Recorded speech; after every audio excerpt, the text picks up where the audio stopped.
Big பாஸில் சில அழகான மொமெண்ட்லாம் இருந்திருக்கு. அதுவும் செக்மேட் மொமெண்ட்டுன்னு சொல்லுவோம். உதாரணத்துக்கு வந்து சம்யுக்தா சீசன் 4ன்னு நினைக்கிறேன். சம்யுக்தா வந்து நம்ம தப்பிச்சிட்டோம் அப்படின்னு நினச்சிட்டு இருப்பாங்க.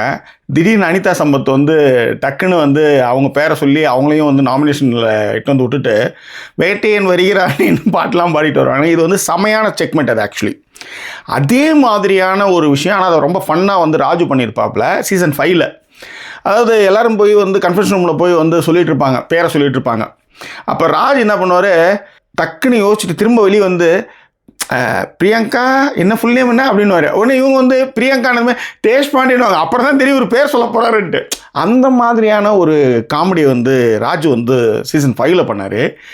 அதுக்கு கொஞ்சம் நிகராக அந்த மாதிரி, அதாவது எப்படி வந்து சம்யுக்தா அனிதா சம்பத்தோ அதற்கு நிகராக ஒரு விஷயம் ஒன்று வந்து சீசன் 8ல் வந்து நடந்தது.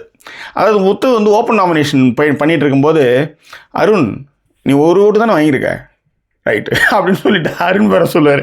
அது வந்து இந்த இந்த டோட்டலாக இந்த மாதிரி இப்போ நான் சொன்னல இந்த செக்மேட்டு மொமெண்ட் இல்லை, அந்த மாதிரி. உதாரணத்துக்கு இன்றைக்கி கூட ஒரு மீம்ஸ் பார்த்தேன். குகேஷ் வெற்றியாளர், உலக செஸ் சாம்பியன் வெற்றியாளர், நம்ம தமிழ்நாட்டை சேர்ந்தவர். அவர் என்ன பண்ணுறார், செக்கு போடுறார். 11.25 கோடிக்கு பரிசு பணத்தை போடுறாரு. நிர்மலா மாமி கீழே வந்து செக்மேட் அப்படின்னு சொல்லி 4.5 கோடியை வந்து வரியாக பிடிக்கிறாங்க. அதுவும் ரொம்ப நல்லா இருந்தது. செக்காக ஒரு போடுறாரு அவ்வளோ அமௌண்ட்டு, செக்மேட் அப்படின்னு சொல்லி இவ்வளோ வரி வாங்குறாங்க அப்படின்ற மாதிரி அந்த மீம் நல்லா இருந்தது.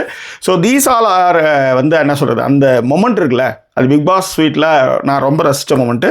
இந்த மாதிரி நீங்கள் ரசித்த மொமெண்ட் எதாக இருந்தாலும் அதை கமெண்ட்டில் வந்து சொல்லுங்கள்.